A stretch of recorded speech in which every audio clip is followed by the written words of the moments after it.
ससुरा भुला जाई हो presented by Ans Music Gopalganj।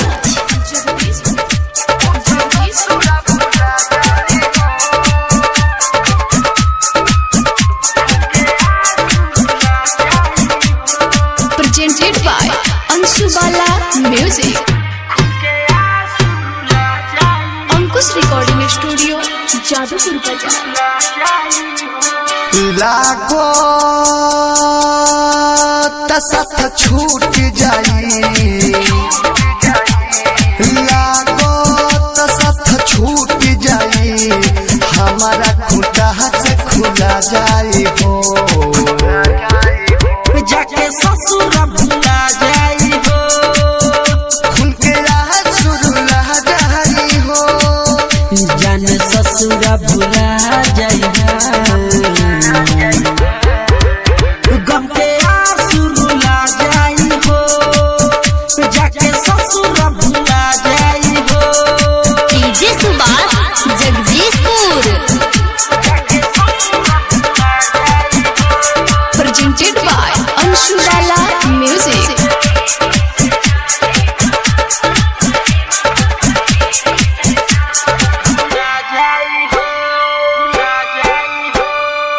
चलता सासों करे चलते ओकरे चलते टूटी, जहिया डोली ओकर उठी दुनिया से नाता छूटी। हमर जान हो मोर परान हो, तू तो जेबू छोड़ी बड़ी याद आई हो। ससुरा भुला जाई हो, खुल के सुरुला जाई हो। डीजे सुभाष जगदीशपुर।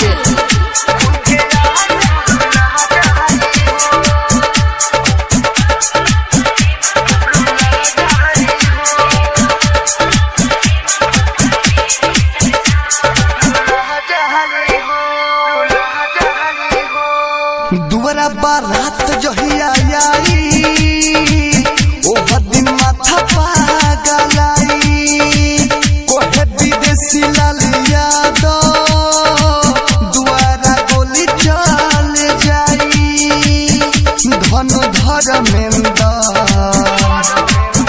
घर के अंदर। हाँ हाँ दुर्ग से दर्दी न जी पाई हो,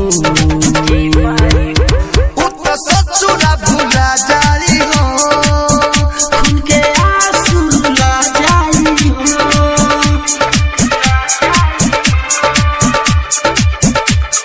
अंकुश रिकॉर्डिंग स्टूडियो जादूपुर बाजार।